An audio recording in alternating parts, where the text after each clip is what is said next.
Hello, my name is Stupidubins, and in this one I'm going to beat Pokemon Leaf Green cosplaying as Brock. That means I will be using a singular Onix and a singular Geodude. While I beat Brock, like Brock is Brock's face and I am a woman who he has said something creepy to, I am going to explain my rule set real quick. I don't use items in battle, I don't overlevel the gym leader's ace, and I play on set mode for this run. I've said that so many times, I should just get it tattooed on myself at this point. Anyway, I really like both Geodude and Onix for this run. Despite being very similar looking guys, thanks Gen 1 designers, they offer pretty different things. Onix is at a speed tier that with max speed investment pretty much outspeeds any Pokemon in the game. We will see later on how important that ends up being. Geodude, on the other hand, is much slower, but does offer a lot of useful setup strategies like setting up sand to boost the special defense of Onix, and exploding for not only KOing a opposing Pokemon, but also giving Onix a free switch in. So the basic strategy for a lot of this is wearing the team down with Geodude, setting up the sand, giving Onix the best possible opportunity to be able to sweep in the late game. Speaking of Geodude, he also has access to the deadly defense scroll rollout strategy, which I will keep trying throughout the video to get a Geodude sweep with defense scroll rollout, so watch out for that to see if I can actually pull it off. Unfortunately, Geodude and Onix share one of the worst typings in the game in Rock Ground, which boasts a 4 times weakness to both water and grass, but thankfully this is Kanto, and I won't be running to any trainers that have access to either of those move types. Mixty, you scared me.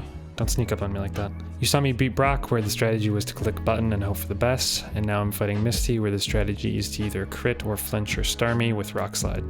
It's about a 35% chance that will happen, so that this didn't take as long as you would expect.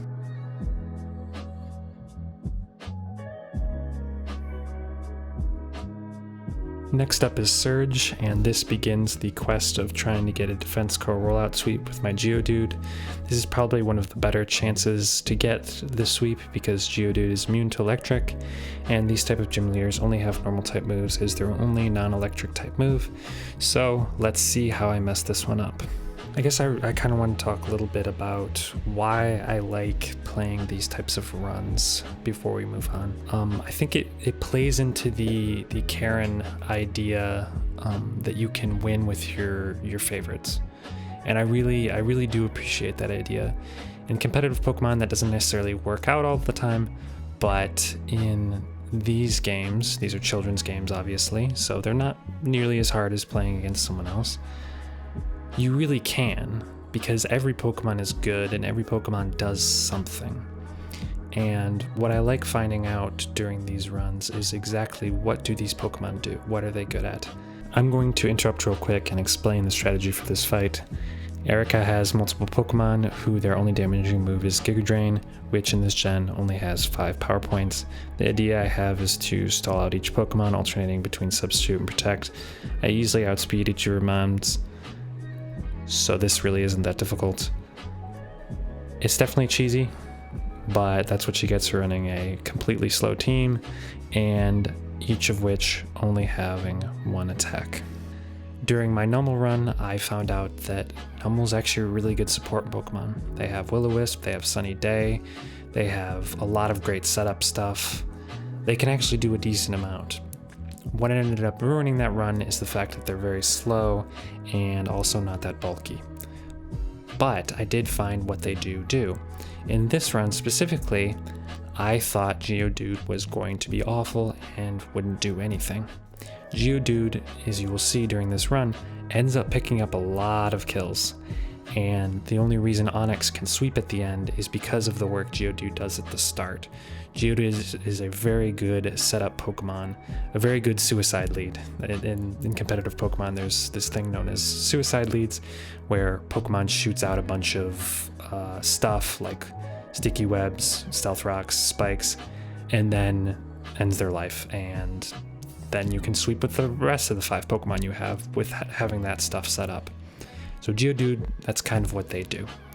Onix, on the other hand, is very quick, but also isn't strong at all. So it really needs something to be able to soften the team up, for it to be able to sweep effectively. Onix has less attack than some big hitters like Alakazam and Bulbasaur. So it's not going to do that much damage, but if you can set it up in a position, and if you can get into position, it does have the ability to sweep because of its speed. It also gets terrible moves.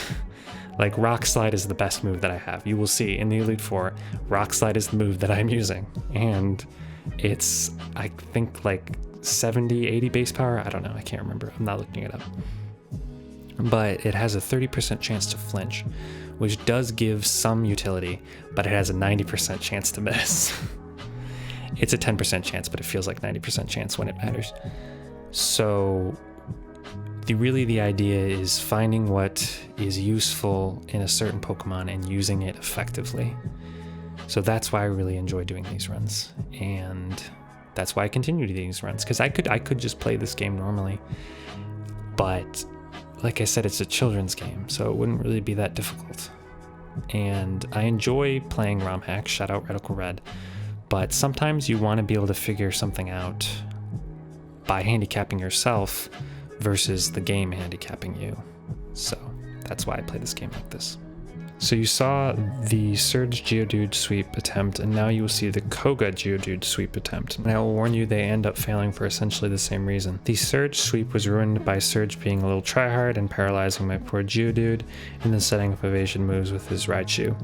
Well, Koga is Surge Part 2, except this one is purple rather than yellow. The thing that makes me laugh about this, and this is essentially the same thing that happened last time, is the fact that there gets to a point where Geodude knows that the sweep isn't going to happen and is just like, I'm out, and explodes. Like, the littlest point of friction, and the Geodude gives up, and I feel like I can respect the commitment to not trying that hard. Next up, I want to talk a little bit about urbanism and Pokemon. When we think about city planning and development, the world of Pokemon might not be the thing that first comes to mind. But if you take a closer look, you'll see Pokemon's universe is actually a great example of how good city planning works, and there's a good reason for it. Let's start off with the small village of Pallet Town. Even though small villages usually don't scream city planning, Pallet Town does some of the things that bigger cities can learn from. In the core of Pallet Town, you have the main character's home, some other homes, and Professor Oak's lab. You see, good city planning is all about making things convenient for people who live there. In Pallet Town, they make sure that you can reach everything by walking or biking. There's a Pokemart where you can buy stuff, a Pokemon Center for healing your Pokemon, and a gym for battles, all within short walking distance of people's homes. The Pokemon Gym, by the way, I like to think of as more of a community center where like-minded individuals can meet and create their own community. All within walking distance, you have food, healthcare, and community. These are all building blocks of urbanist principles. But what really makes Pallet Town and Kanto as a whole really great is the underground path that connects Pallet Town to other cities in the region.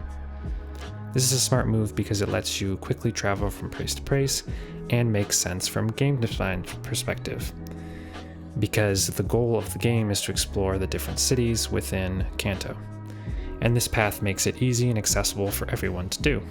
So when you think about Pokemon's world is full of little touches that mimic the way real cities are planned, whether it's making things accessible or creating places where people can come together. The game developers have thought about how good city planning can make the game more enjoyable and immersive. You see that my Onix is level 35 when the level cap for Blaine is 47. The reason for this is we are finally getting the Geodude sweep. This time, Onix is the mon setting up the sand for Geodude and then self-destructing on the Growlithe so Geodude can come in and sweep. The reason Onix is level 35 is this is the first level that Onix didn't one-shot the Growlithe with self-destruct. Also, an added benefit is that Onix takes the attack drop from Intimidate rather than the Geodude, which makes the sweep with Geodude a lot easier.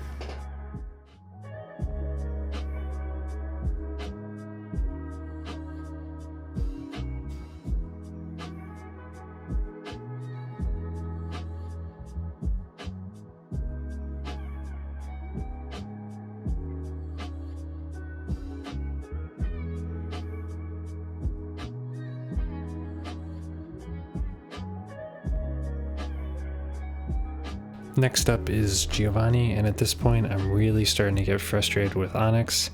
Its best ground type move is Dig, which it can't use against Giovanni's team because they all have Earthquake. Thankfully, Geodude steps up and takes out 3.9 knockouts, and Onix is able to finish off his Rhyhorn and pretty sad excuse of Pokemon Dugtrio. Honestly, an MVP-like performance out of Geodude from these last two fights. Let's hope Onix can take it back in the Elite Four.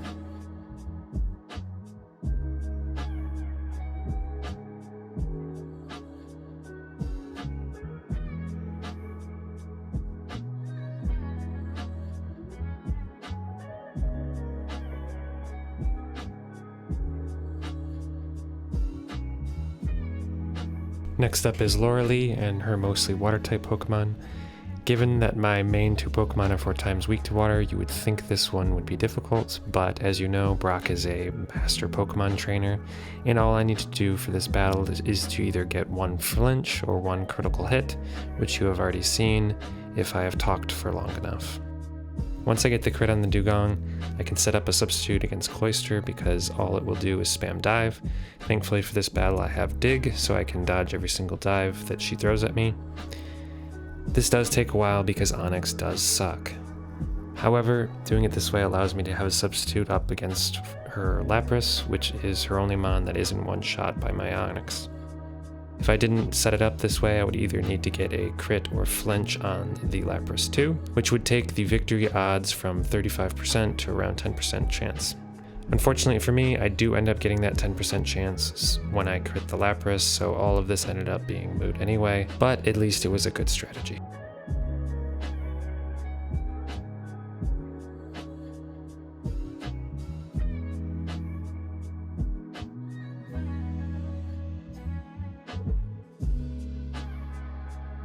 Next up is Bruno and his Onixes. For this one, I lead with Geodude because it one-shots both of his Onixes with Earthquake. I can't do this with my Onix because again, Onix sucks, but after clearing these Onixes out, I can set up a substitute against the Hitmonchan because in Gen 3, AI typically likes to spam moves that lower speed if you are faster than them.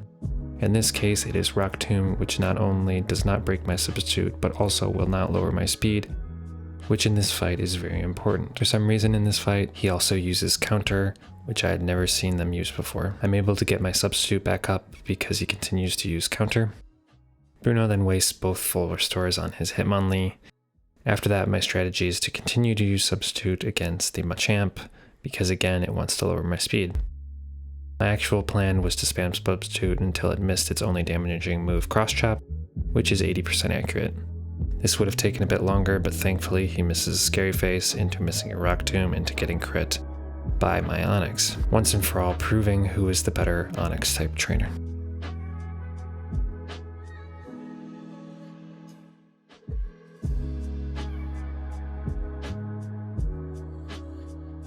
Next up is Evil Bertha and her evil ground types. I open with Geodude and once again try to go for the Defense Curl rollout sweep. Thankfully in this gen, ghost type moves are physical, so Gengar is kinda bad. Unthankfully though, the Gengar has different plans and spams double team, making my already inaccurate rollout take forever to hit.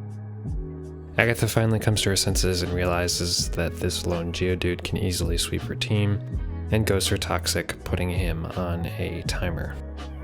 Geodude at this point knows he's going to go out, but wants to take as many of her mons with him as possible. He ends up only being able to take out 2 as a timely flinch saves her Golbat from taking a rollout to the Domeski. Luckily for us, Agatha's mons decide to go full Stormtrooper and miss every important attack against my Onix, and we're able to take home the victory. And somewhere in hell, where he definitely is for his many crimes against mons, my Geodude smiles.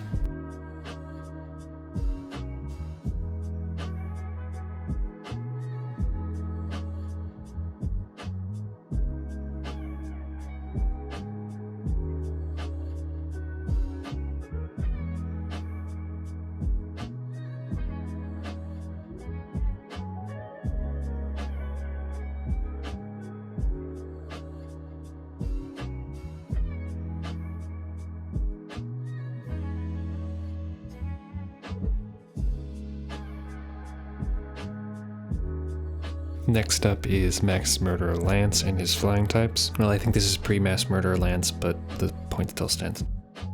In this one, I use my geodude to take the Intimidate from his Gyarados, set up Sand for his special attacking Dragon types, and then boom.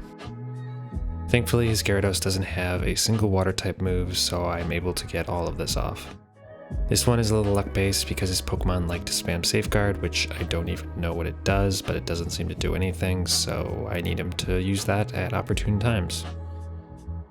I'm able to get a Safeguard at the perfect time, and it gives me full health going into his Dragonite. I'm pretty sure Onix can survive one Outrage from full health Dragonite, but it doesn't end up mattering as a well-timed crit makes the rest of the fight easy. Also, his Aerodactyl ends up not having a move which will do much damage to me, and Rock ends up not resisting Rock like I thought it did, and my Onix two-shots it.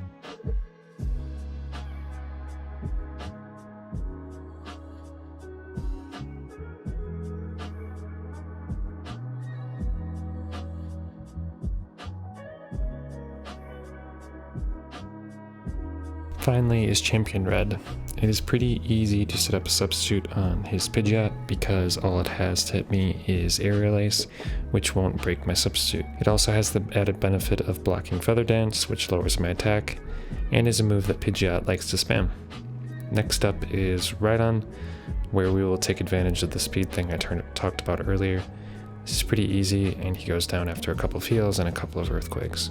Next up is Blastoise, which we can do the same strategy on it as we did with Erica by stalling out its Hydro Pump power points by altering between Substitute and Protect. Blastoise is so bulky that it is like a 4-shot with Earthquake, and it is so strong that even Bite is doing significant damage.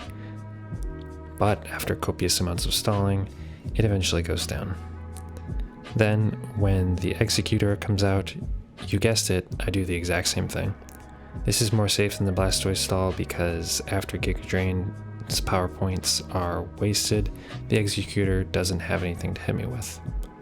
This allows me to get back to close to full health by just wasting turns. Next is the Alakazam and Arcanine, and they are easily beaten. Geodude gets one last boom for the road against the Arcanine, and that's how I beat Pokemon Leaf Green cosplaying as Brock.